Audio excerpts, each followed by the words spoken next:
Hello guys, in this video I'm going to show you how to turn off the sound effects on the Monopoly Go application. But first of all, I just want to mention, please don't forget to subscribe to our channel, because at 100,000 subscribers we are going to show you our YouTube revenue statistics and growth strategy, how to make money online. So let's jump into it. First of all, open the application on your device.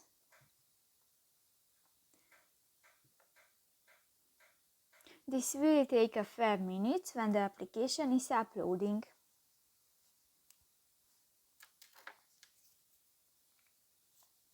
New, click to the three lines at the upper right corner of the screen and go to the settings icon. Here you can find the first option, the sound, and if you want to disable, just click to the next square icon and done. So that's pretty much it for this video guys. See you in the next one. Bye bye.